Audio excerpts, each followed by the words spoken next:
Abraham and Isaac, the God who provides.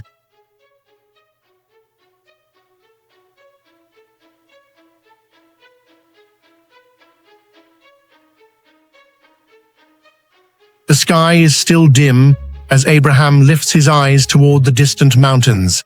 A faint light edges the horizon, but in his heart, a heavy darkness wrestles with faith. He glances back at Isaac, his beloved son, who trudges behind carrying a bundle of wood. Abraham's aged hands grip the knife and firepot tightly. Today, God has commanded the unimaginable, to sacrifice the very promise God had given him. Yet Abraham steels himself, whispering a prayer under his breath. He recalls the voice of the Lord in the night, calling him Abraham, and he had answered, "Here I am."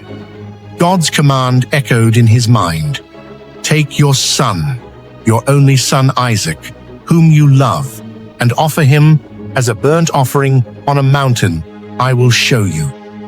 He had obeyed without question, rising early and saddling his donkey. Now, after 3 days' journey, the place is in sight. As they climb, Isaac breaks the silence. His young voice, innocent and curious, cuts through the cool morning air. "Father?" Abraham's heart pounds. "Yes, my son?" He manages to respond, his voice calm. Isaac frowns, looking at the bundle of wood on his back and the firepot in his father's hand. "We have the fire and the wood, but where is the lamb for the burnt offering?" Abraham stops and closes his eyes for a moment. The question pierces him, yet he must remain strong. He places a trembling hand on Isaac's shoulder and says, "God himself will provide the lamb for the sacrifice, my son." Isaac nods slowly.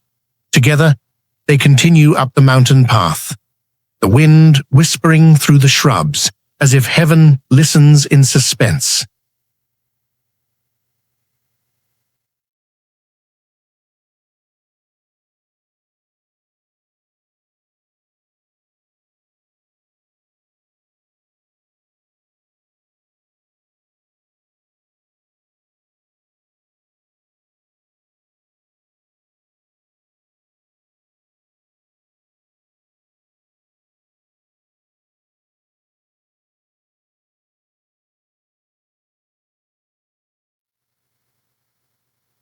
They reach the spot God revealed.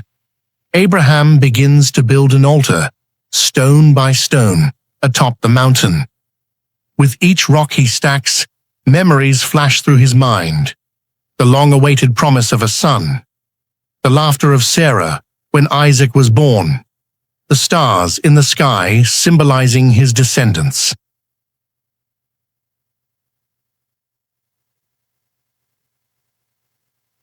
His chest tightens, but he works steadily. Isaac helps, passing stones to his father without fully understanding. The altar now stands ready. Abraham arranges the wood on it. With a heavy heart, he turns to Isaac. Tears brim in Abraham's eyes as he speaks in a near whisper. "My son, God has asked for you." Isaac's eyes widen as realization dawns. But in them, Abraham sees a trust mirroring his own. Isaac doesn't resist as Abraham gently binds his hands.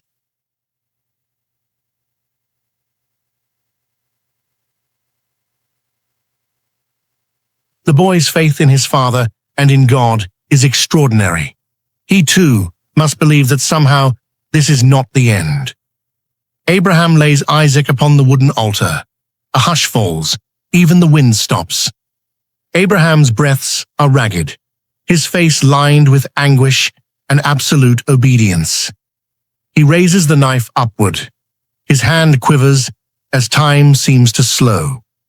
In that split second, Abraham's heart cries out silently, "O Lord, if this is your will, I will obey, even though it costs me everything."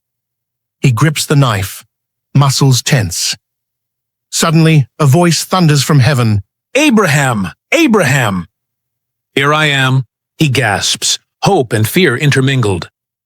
An angel of the Lord appears, majestic and urgent.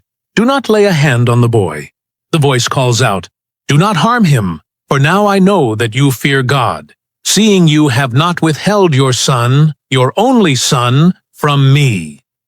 Abraham's knife slips from his grasp, clattering to the ground. Relief and awe flood him.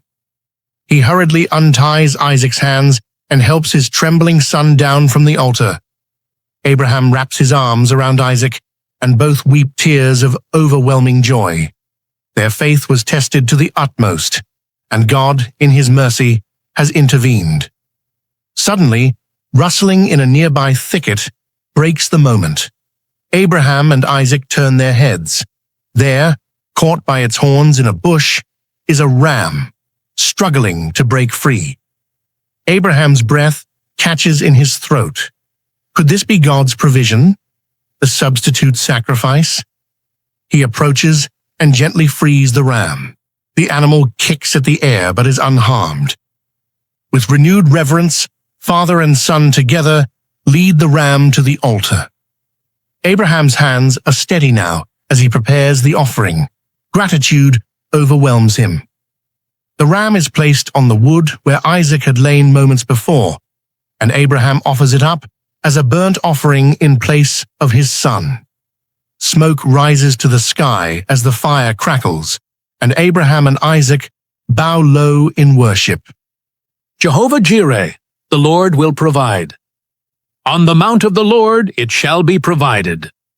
A radiant light seems to break through the clouds at that very moment, shining upon father and son. The angel of the Lord calls from heaven once more, blessing Abraham for his obedience.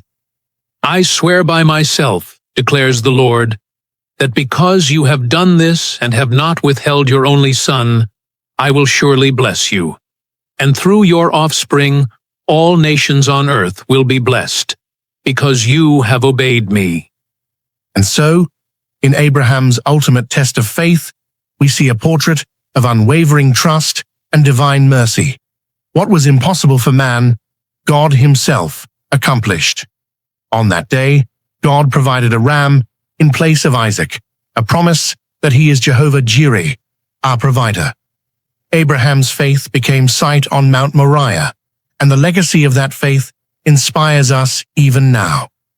In our own lives, when we face unthinkable trials, may we remember the story of Abraham and Isaac.